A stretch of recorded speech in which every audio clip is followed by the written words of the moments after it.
ناظرین گرامی السلام علیکم ورحمۃ اللہ وبرکاتہ۔ سیدھی بات کے تازہ ترین پرائم ٹائم میں آپ لوگوں کا استقبال ہے۔ ناظرین گرامی میں انصار عزیز ندوی اس وقت کچھ اہم ترین خبروں پر تبصرے لے کر آپ لوگوں کی خدمت میں حاضر ہوں۔ تفصیلات میں جانے سے پہلے جو آپ لوگوں سے درخواست ہوتی ہے اس پر توجہ کریں، آپ کی ذمہ داری ہے، نیچے اس کی تفصیلات ہیں۔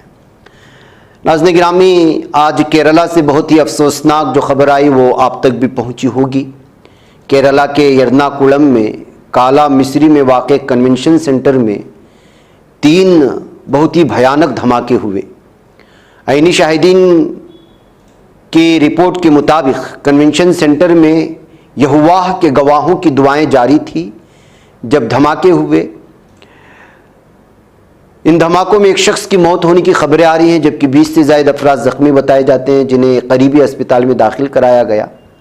دریں اثنا وزیر داخلہ امت شاہ نے کیرلا دھماکوں کے معاملے پر کیرلا کے وزیر اعلیٰ سے بات چیت کی ہے۔ NST کی NBDS ٹیم بھی کیرلا جائے گی۔ انتظامیہ نے اسپتالوں کو مکمل تیار رہنے کو کہا۔ ایک عینی شاہد نے کہا کہ دھماکہ حال کے وسط میں ہوا۔ اس نے 3 دھماکے کی آوازیں سنی۔ میں پیچھے تھا، وہاں دھواں بہت تھا، سنا ہے ایک عورت بھی مر گئی ہے۔ وزیر اعلیٰ پنارائے وجین نے کہا ایک انتہائی افسوسناک واقعہ ہے، ہم واقعے کی تفصیلات جمع کر رہے ہیں۔ تمام اعلیٰ عہدیداران ایرناکولم میں موجود ہیں۔ DGP موقع پر جا رہے ہیں، ہم اسے بہت سنجیدگی سے لیتے ہیں۔ میں نے DGP سے بات بھی کی ہے، تحقیقات کے بعد مزید معلومات حاصل کرنی ہوں گی۔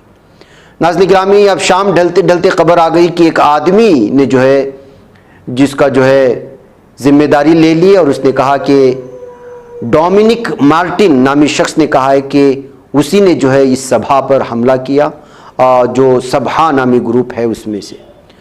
ناظرین گرامی، اب دیکھنا ہے کہ ڈومینک مارٹن چونکہ اسی خطے سے کرسچن سے تعلق رکھنے والا ہوگا، اس کے نام سے پتہ چل رہا ہے۔ ایسی صورتحال میں اس کی جانب سے اس کا قبول کرنا، اور جیسے ہی دھماکے ہو چکے تھے اس کے بعد ہندوتوا تنظیموں کی جانب سے کیرلا میں جو الگ الگ انداز میں گھر میں بم بناتے ہوئے پھٹے اور ہوئے، ان کی تصاویر بھی شیئر کی جانے لگی، تو ایک الگ ہی طرح کا ایک ماحول بنانے کی کوششیں ہوئی تھی آج دھماکے کے بعد۔ بعض لوگ مسلم سخت گیر تنظیموں کے نام لے کر کے سوشل میڈیا میں حالات کو بے قابو کرنے اور کیرلا کے حالات کو بے قابو کرنے کی کوشش کی، تو وہیں پر کچھ لوگوں نے پرانی وہ ویڈیوز اور وہ تصاویر جس میں کیرلا کے مختلف علاقوں میں کاسرگوڈ کے مضافات میں RSS کے کارکنان کے گھر میں بم بناتے ہوئے بلاسٹ ہونے، ان کے زخمی ہونے اور وہاں کی پولیس کی جانب سے گرفتار کر لیے جانے، ان تمام چیزوں کو، اور گزشتہ کئی کیرلا میں کرسچین جس طرح سے ہندوتوا کے نشانے پر تھے اور مختلف علاقوں میں حملے بھی ہوئے ہیں، جلائے بھی گئے ہیں گرجا گھروں کو، ان تمام چیزوں کو شیئر کر کے اس کو الگ الگ نظریے سے، الگ الگ طرز سے پیش کرنے کی کوشش کی۔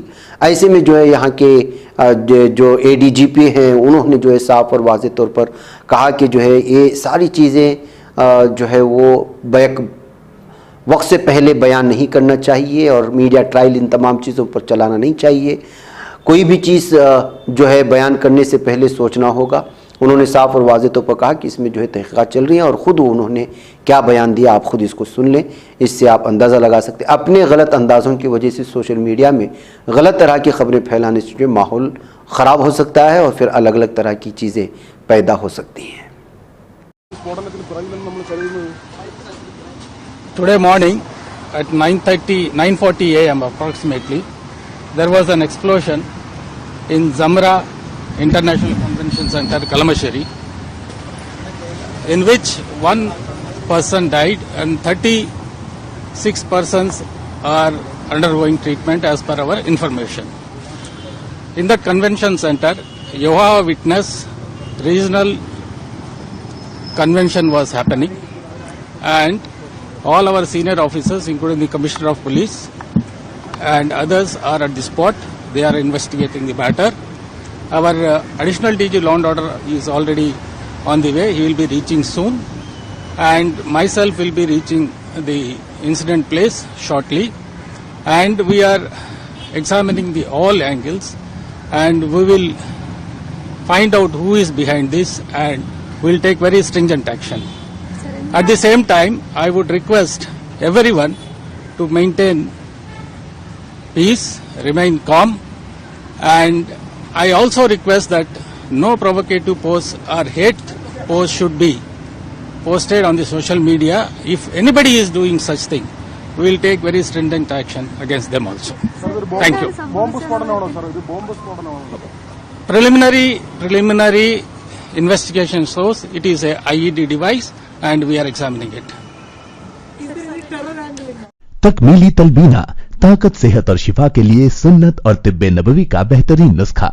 नाजरीन, क्या आप भी खुशहाल मालदारों की तरह कामयाब बिजनेस करके हजारों और लाखों रुपए कमाना चाहते हैं? अगर आपकी हाँ है तो आज ही से अपने इलाके में तकमीली तलबीना का आसान बिजनेस करना शुरू करें और चंद ही महीनों में कामयाब बिजनेसमैन बनने के तरीके बेहतरीन तजुर्बों के साथ सीखें। बिजनेसमैन बनने का ये मौका कहीं आपके भी हाथ से चला न जाए, इसलिए अभी हमसे राब्ता करें। 9890963757। तकमीली food products private limited, Malegaon, India. नाज़रीन गिरामी, अलीगढ़ मुस्लिम यूनिवर्सिटी से एक खुशखबरी आ रही है कि उसने अपने खलाई प्रोग्राम पर काम शुरू कर दिया है। उसे महकमे खलाई के तहत काम करने वाले Indian national space promotion and authority centre in space ने मंजूर किया है। इस प्रोजेक्ट में पहले सैटेलाइट प्रोग्राम SSAMUAT की तैयारी शामिल है, जिसका नाम AMU के बानी सर सैयद अहमद खान के नाम पर रखा गया है। SSAMUAT एक नैनो सैटेलाइट प्रोजेक्ट है जो MM यूरोबो क्लब के तहत नवंबर 2021 में शुरू हुआ था। सैटेलाइट एक 3U क्यूब सेट है जिसके मुतअद्दिद मकासिद हैं।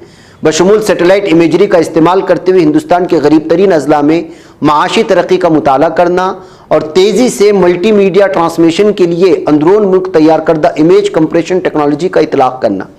SSAMUAT की मंजूरी रजिस्ट्रेशन, फ्रिक्वेंसी मुख्तस करने और लॉन्च करने के मंसूबे को जनवरी 2023 में इन स्पेस में जमा कराया गया था। सितंबर 2023 में in space director doctor PK Jain की सरबराही में स्टूडेंट सैटेलाइट कमेटी ने डिज़ाइन का जायजा लिया और शर्त के साथ तजवीज़ की मंजूरी दी कि AMU SSAMU सेट की तैयारी से लेकर ज़मीन के निचले मदार में लॉन्च होने तक तमाम सरगर्मियों के लिए इन स्पेस के साथ एक मुआहिदा मुफाहमत MOU पर दस्तखत करेगा। प्रोजेक्ट में शामिल तलबा की टीम क़यादत पूर्ति वार्षणी की तरफ से किया जा रहा है और डॉक्टर CA कर रहे हैं। प्रभाकर साबिक प्रोजेक्ट डायरेक्टर इसरो और फराज अहमद 2013 बैच के साबिक तालिब इल्म रहनुमाई कर रहे हैं। प्रोजेक्ट को इसरो के साथ काम करने वाले AMU के साबिक तलबा और दुनिया भर के बहुत से सनाती माहिरीन से टेक्निकी मदद भी मिली है। यह मनसूबा आर्जी तौर पर 6 माह में शुरू होना है। तो नाज़रीन, किस तरह से अगर ये बनकर के तैयार होता है और अलीगढ़ मुस्लिम यूनिवर्सिटी की जानिब से इसको लॉन्च भी कर दिया जाता है तो आप अंदाज़ा लगा सकते हैं कि अलीगढ़ मुस्लिम यूनिवर्सिटी का नाम किस तरह से रोशन होगा। उधर नाज़रीन गिरामी, गज़ा में इसराइल और हमास के दरमियान ज़मीनी लड़ाई की खबरें हैं, जिसके बायस गज़ा की पट्टी में मुवासलात और इंटरनेट की सहूलियात गुश्तरात मुकम्मल तौर पर बंद कर दिए जाने की जो खबरें आई, उसके बाद जो तबाही मची वो सारी आप चीज़ देख रहे हैं। ऐसे में एलोन मस्क ने अपनी एक्स पोस्ट में वादा किया है कि वो गज़ा की पट्टी में इंसानी इमदाद के लिए अपनी स्टारलिंक कंपनी के जरिए सहूलत फराहम करेंगे। अलेक्जेंड्रिया वोकेसो ने एक पोस्ट में लिखा है कि मुझे नहीं मालूम कि इसी तरह के अमल का दिफा कैसे किया जा सकता है। अमेरिका ने तारीखी तौर पर इस तर्ज अमल की मजम्मत की है। जवाब में एलोन मस्क ने पोस्ट किया, स्टारलिंक गज़ा में बैनुल अक़वामी तौर पर तस्लीम शुदा इमदादी तंजीमों के साथ राब्ते में मदद करेगा ताकि गज़ा की पट्टी के मुसलमानों को और जो ज़ख्मी हैं वहाँ के लोगों को जो है पूरी तरह से सहूलत फराहम हो सके।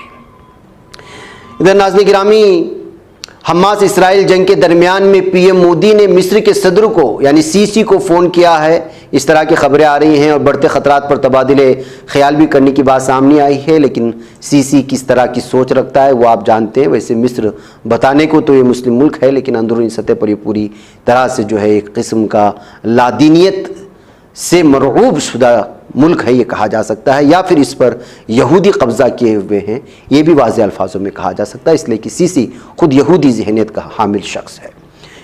इधर मौलाना आज़ाद विचार मंच के तहत मुस्लिम हक़ परिषद के इजलास में मुल्क में मुसलमानों की समाजी, तालीमी और सियासी सूरत हाल पर तशवीश का इज़हार करते हुए कहा गया है कि मुल्क में चंद अनासिर जमहूरियत का गला घोंटने की कोशिश कर रहे हैं। हमें उनका मुकाबला करते हुए मुस्तक़बिल का लाए अमल तैयार करना चाहिए ताकि गुज़िश्ता 9 साल से मुल्क को तारीकी के गार में धकेलने की कोशिश करने वालों को कैफर किरदार तक पहुँचाया जाए। इस मौके पर जम्मू कश्मीर के साबिक़ वज़ीर आला और कौमी रहनुमा फ़ारूक अब्दुल्ला ने कहा कि मुल्क के मौजूदा हालात में मोहब्बत, बर्दाश्त और तहम्मुल की ज़रूरत है और इस दरमियान हमें तालीम की तरफ तवज्जो देनी चाहिए ताकि नफ़रत फैलाने वालों का मुकाबला किया जा सके। उन्होंने मज़ीद कहा कि हमारे बच्चों की तालीम से दूरी ज़वाल का सबब बन रही है। फ़ारूक अब्दुल्ला ने कहा कि हिंदुस्तान और पाकिस्तान को नफ़रत से दूर होकर गुफ्तगू करना चाहिए। हमें नफ़रत को मिटाना होगा जद्दोजहद करना चाहिए, भाईचारा आखिरी रास्ता है। नाज़रीन ग्रामी, कुछ खबरें थी जो आपके सामने रखी, मुझे इजाज़त दें, इंशाअल्लाह कल मुलाकात होगी। अस्सलाम वालेकुम रहमतुल्लाहि व बरकातहू। बच पाता है कोई सहाफ़ी की निगाहों से, मिलाता है ये लोगों को मोहब्बत की पनाहों से। करम और दर्द मंदी का है एक संसार, सीधी बात। अज़ीमत जुर्अतो हिम्मत का है इज़हार, सीधी बात। अज़ीमत जुर्अतो हिम्मत का है इज़हार, सीधी बात। ये चैनल हक निगर बनकर कुचल देता है फितनों को।